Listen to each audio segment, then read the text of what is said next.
Hello everyone, welcome to undoubtedly with Anubhav again. Last lecture में हम लोगों ने सुप्रीम कोर्ट की सीरीज कवर कर ली है जो बेसिकली प्रीलिम्स के सिलेबस के अकॉर्डिंग है। अब हम लोग हाई कोर्ट की सीरीज कवर अप करने जा रहे हैं। हाई कोर्ट में भी हम लोग 3 पार्ट्स में ही पूरे के पूरे हाई कोर्ट्स की प्रीलिम्स की सीरीज कवर करेंगे, जिसमें हम लोग हाई कोर्ट के जजेस की क्वालिफिकेशंस, उनका अपॉइंटमेंट, उनका रिमूवल, उनकी अथॉरिटी एंड पावर्स एटसेट्रा देखेंगे। तो इंडिया के जो हाई कोर्ट्स हैं वो आर्टिकल नंबर 214 से लेकर 231 के बीच में आते हैं, जो पार्ट 5 में भी आता है। इंडिया में इस वक्त टोटल 25 हाई कोर्ट्स हैं। कुछ टाइम पहले तक इंडिया में 24 हाई कोर्ट्स थे, लेकिन जो सबसे लेटेस्ट हाई कोर्ट है जो बना है that is Andhra Pradesh high court. So Andhra Pradesh high court is the 25th high court of India. जिस तरीके से है हम लोगों ने पहले पढ़ा था सुप्रीम कोर्ट के ऑर्गेनाइजेशन के बारे में कि सुप्रीम कोर्ट का जो एस्टैब्लिशमेंट है वो 1773 को हुआ था, उसी तरीके से जो सबसे पहले हाई कोर्ट थे वो 1862 में एस्टैब्लिश हुए थे। 1862 में सबसे पहले एस्टैब्लिश होने वाले हाई कोर्ट थे बॉम्बे, कैलकाटा एंड मद्रास, और उसके बाद 1866 में जो हाई कोर्ट एस्टैब्लिश हुआ था that was Allahabad high court. इसलिए ये जो 4 हाई कोर्ट्स हैं इनकी इंपॉर्टेंस बाकी के 21 हाई कोर्ट्स हैं, इन चारों की इंपॉर्टेंस बाकी के 21 हाई कोर्ट से थोड़ी सी ज्यादा होती है, because they are basically very first high courts to be established in India. तो अब हम लोग सबसे पहले अपॉइंटमेंट की तरफ बढ़ते हैं। अपॉइंटमेंट पढ़ने से पहले हमको ये देखना पड़ेगा कि हाई कोर्ट के जजेस की क्वालिफिकेशन क्या है। अगर आप लोगों ने सुप्रीम कोर्ट का जज का अपॉइंटमेंट नहीं देखा है तो पहले आप सुप्रीम कोर्ट के वीडियोस देखिए। इससे बेनिफिट क्या होगा कि जब हम लोग हाई कोर्ट के जजेस की क्वालिफिकेशन पढ़ रहे हैं तो आप बेसिकली सुप्रीम कोर्ट के जजेस की क्वालिफिकेशन को हाई कोर्ट के जजेस की क्वालिफिकेशन से कंपेयर कर पाएंगे।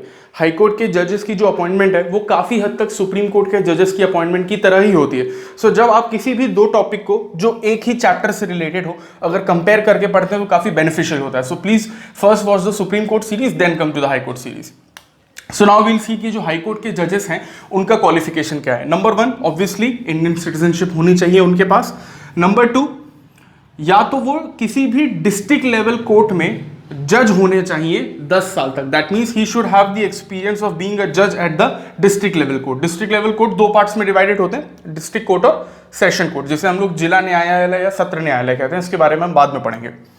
इसके अलावा अगर वो 10 साल तक जज हैं डिस्ट्रिक्ट लेवल कोर्ट पे, सो ही इज बेसिकली क्वालिफाइड। अगर वो जज नहीं है तो एक और ऑप्शन हो सकता है कि वो किसी भी हाई कोर्ट में एडवोकेट रहे हों 10 साल के लिए, और या फिर वो प्रेसिडेंट के व्यू में उस केपेबल होने चाहिए कि हाई कोर्ट के जज बन सकें। तो ये इनकी क्वालिफिकेशंस है। जिस तरीके से सुप्रीम कोर्ट का जज बनने के लिए कोई मिनिमम एज डिसाइडेड नहीं है, उसी तरीके से हाई कोर्ट का जज बनने की भी कोई भी मिनिमम एज डिसाइडेड नहीं है। बट जैसा कि हमको पता है कि जो सुप्रीम कोर्ट के जज हैं उनका टेन्योर क्या होता है, एट द एज ऑफ 65, यानी जो सुप्रीम कोर्ट के जज हैं वो 65 की एज पे रिटायर होते हैं। इसी तरीके से जो हाई कोर्ट के जजेस की जो रिटायरमेंट एज है वो 62 ईयर्स है। Be very very careful on this. Supreme court के जज की retirement age 65 and high court के जज की रिटायरमेंट एज 62। अब एक इंपॉर्टेंट चीज यहां पर आप लोगों को देखनी है कि इंडिया में टोटल 25 हाई कोर्ट हैं, बट स्टेट्स हैं हमारे 28 और यूनियन टेरिटरीज हैं हमारी 8, राइट। तो इसमें जो टोटल अगर आप लगाएं 28 प्लस 8 तो आपके पास आता है 36। सो एक डिफरेंस आप देखने की कोशिश कीजिए कि हाई कोर्ट्स हमारे पास 25 हैं, लेकिन जो हमारे पास टेरिटरीज हैं स्टेट्स और यूनियन टेरिटरी को मिला के वो 36 हैं।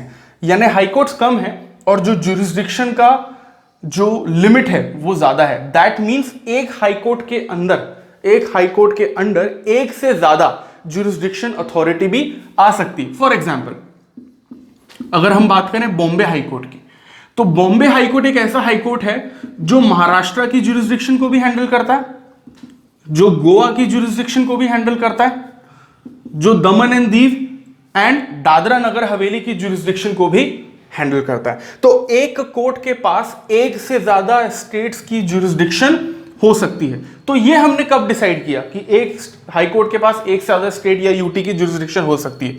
ये हमने डिसाइड किया था 7th constitutional amendment 1956। It's a very very important constitution amendment. 7th constitutional amendment 1956 के तहत इंडियन गवर्नमेंट ने यह डिसाइड किया था कि एक हाई कोर्ट की ज्यूरिसडिक्शन एक से ज्यादा स्टेट्स पर हो सकती है। दैट मीन्स ये जो आपको बॉम्बे हाई कोर्ट का केस दिख रहा है कि वो एक से ज्यादा ज्यूरिसडिक्शन हैंडल कर रही है, that is under 7th constitution amendment. इसके अलावा 7th कॉन्स्टिट्यूशन अमेंडमेंट एक और चीज के लिए में जाना जाता है। आपको यह पता है कि हर एक स्टेट का एक गवर्नर होता है, जैसे देश का राष्ट्रपति होता है वैसे एक राज्य का राज्यपाल होता है, स्टेट का गवर्नर होता है। तो आपने कई केसेस में ऐसा देखा होगा कि एक व्यक्ति, वन पर्सन, एक से ज्यादा स्टेट्स का गवर्नर भी है। आनंदीबेन पटेल जब मध्य प्रदेश की गवर्नर बनी थी तो उनके साथ ऐसा हुआ था कि वो मध्य प्रदेश के अलावा एक और स्टेट की गवर्नर थी। तो 7th कॉन्स्टिट्यूशनल अमेंडमेंट 1956 में यह भी डिसाइड किया गया था कि एक पर्सन एक से ज्यादा स्टेट का गवर्नर भी हो सकता है। इस कॉन्स्टिट्यूशन अमेंडमेंट में और भी सारी चीजें, लेकिन उन्हें हम लोग दूसरे चैप्टर में देखेंगे। हाईकोर्ट के जो जजेस होते हैं इनका जो अपॉइंटमेंट है ऑब्वियसली कौन करेगा? प्रेसिडेंट ही करेगा। हाईकोर्ट के जजेस का भी अपॉइंटमेंट प्रेसिडेंट ही करते हैं और सुप्रीम कोर्ट के जजेस का जो अपॉइंटमेंट है वो भी प्रेसिडेंट ही करते हैं।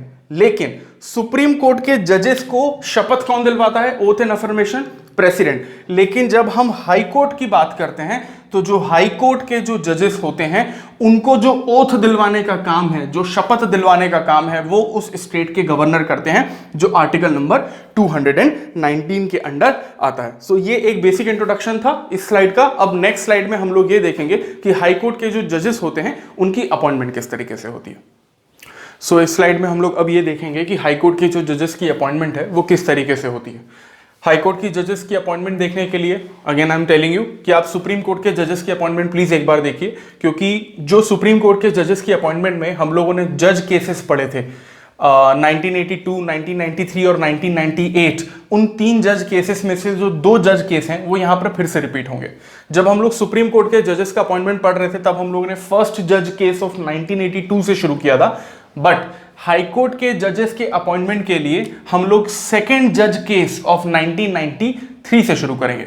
सो सेकेंड जज केस ऑफ 1993 में सुप्रीम कोर्ट ने हाई कोर्ट के जजेस के अपॉइंटमेंट के लिए जो वर्डिक्ट दिया था वो ये था कि जो सुप्रीम कोर्ट के जजेस, आई एम सो सॉरी, जो हाई कोर्ट के जो जजेस हैं उनका जो अपॉइंटमेंट है ऑब्वियसली प्रेसिडेंट ही करेंगे और उसके लिए एडवाइस उन्हें again chief justice of India देंगे। और चीफ जस्टिस ऑफ इंडिया की जो एडवाइस है हाई कोर्ट के जजेस को अपॉइंट करने के लिए वो प्रेसिडेंट पर बाइंडिंग होगी। That means chief justice of India ने अगर प्रेसिडेंट को कहा that you have to appoint a particular person as the high court जज, सो प्रेसिडेंट उन्हें अपॉइंट करेंगे। और अगर चीफ जस्टिस ऑफ इंडिया ने मना कर दिया सो प्रेसिडेंट उन्हें अपॉइंट नहीं करेंगे।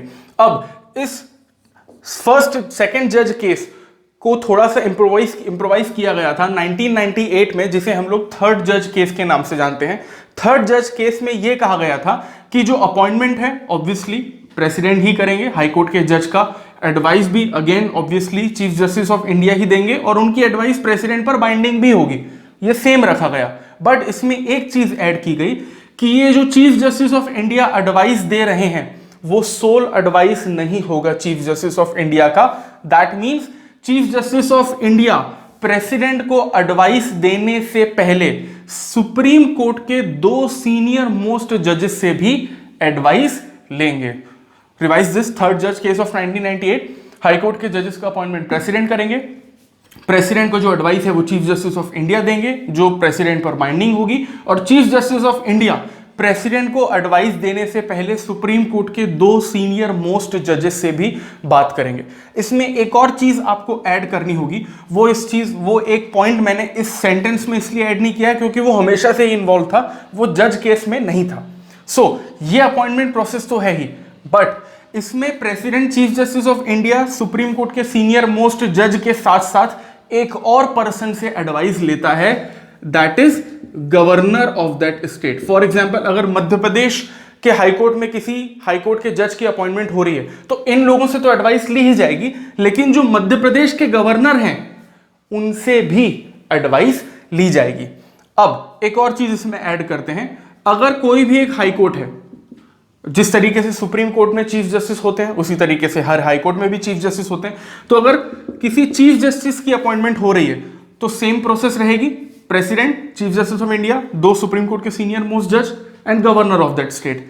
लेकिन अगर किसी हाई कोर्ट के अदर जजेस की, क्योंकि चीफ जस्टिस ऑफ के अलावा भी अदर जजेस होते हैं, अगर अदर जज की अपॉइंटमेंट की जा रही है तो ये जो सारी की सारी अपॉइंटमेंट प्रोसेस है उसमें एक और बंदे का अपॉइंटमेंट जुड़ जाएगा, वो रहेगा उस स्टेट के हाई कोर्ट के chief justice. So be very very careful on that. अगर आप किसी हाई कोर्ट के चीफ जस्टिस को अपॉइंट कर रहे हैं, president, chief justice of India, supreme court के 2 सीनियर मोस्ट जज and governor of that state, लेकिन अगर आप किसी हाई कोर्ट के अदर जज को अपॉइंट कर रहे हैं जो basically chief justice of India नहीं है, चीफ जस्टिस नहीं है, सो president, chief justice of India, supreme court के 2 सीनियर मोस्ट जज, governor of that state, plus उस हाई कोर्ट के चीफ जस्टिस का भी एडवाइस लिया जाएगा, क्योंकि चीफ जस्टिस जो है उस अदर जज, अपॉइंटेड अदर जज से अथॉरिटी में थोड़ा सा ऊपर होता है। ठीक है, अगर आपको इसको रिवाइज करना है प्लीज फिर से वापस जाइए वीडियो पे and then do understand this. एक और चीज इंपॉर्टेंट है यहां पर जो प्रीलिम्स में पूछी जाती है, किसी भी एक हाई कोर्ट के एक से ज्यादा बेंचेस हो भी सकते हैं और नहीं भी हो सकते हैं। बेंचेस का मतलब क्या होता है? फॉर एग्जांपल मध्य प्रदेश जो हाई कोर्ट है वो जबलपुर में है, लेकिन जबलपुर हाई कोर्ट के 2 बेंचेस हैं, ग्वालियर में और इंदौर में। बेंचेस का मतलब होता है कि किसी एक हाई कोर्ट को आप एक असिस्टेंट ब्रांच दे देते हैं, मतलब जो मामले हैं हाई कोर्ट के वो डिवाइड हो जाते हैं अलग अलग हाई कोर्ट में, ताकि किसी भी एक हाई कोर्ट पर बहुत ज्यादा प्रेशर ना पड़े। सो एक एग्जांपल आप मध्य प्रदेश का ही ले सकते हैं। मध्य प्रदेश हाई कोर्ट जो जबलपुर में है, लेकिन इसकी 2 बेंचेस हैं, इंदौर में और ग्वालियर में। तो इस तरीके से किसी भी हाई कोर्ट की बेंचेस हो भी सकती हैं और नहीं भी हो सकते हैं। एक और चीज याद रखना है, सुप्रीम कोर्ट में जितने भी जजेस होते हैं, जैसे सुप्रीम कोर्ट में अभी मैक्सिमम जजेस हो सकते हैं 34, 2020 तक की मैं बात कर रहा हूं, तो सुप्रीम कोर्ट के जजेस के जो नंबर्स हैं वो कौन डिसाइड करता है कि कितने होंगे? वो पार्लियामेंट डिसाइड करती है। लेकिन जब हम किसी हाई कोर्ट के जजेस का नंबर डिसाइड करते हैं तो वो पार्लियामेंट डिसाइड नहीं करती, वो गवर्नर डिसाइड करता है उस स्टेट का। सो किसी भी हाई कोर्ट में कितने जज होंगे is decided by the governor of that state. For example Madhya Pradesh high court में टोटल कितने जजेस हैं? 53। मैं ये नहीं कह रहा कि 53 अपॉइंटेड हैं, लेकिन जो टोटल सीट्स हैं मध्य प्रदेश हाई कोर्ट में वो 53 हैं। और ये जो 53 सीट्स हैं ये सिर्फ जबलपुर की नहीं है, ये जबलपुर प्लस इंदौर प्लस ग्वालियर की है। तो आप किसी भी हाई कोर्ट के जब जजेस का नंबर देखते हैं तो उसके मेन हाई कोर्ट और उसकी ब्रांचेस का भी नंबर देखते हैं। तो ये हमारा हाई कोर्ट का पार्ट 1 था। अब जो इसका नेक्स्ट पार्ट रहेगा उसमें हम लोग ये देखेंगे कि हाई कोर्ट का जो ज्यूरिसडिक्शन होता है वो किस तरीके का होता है। Thank you.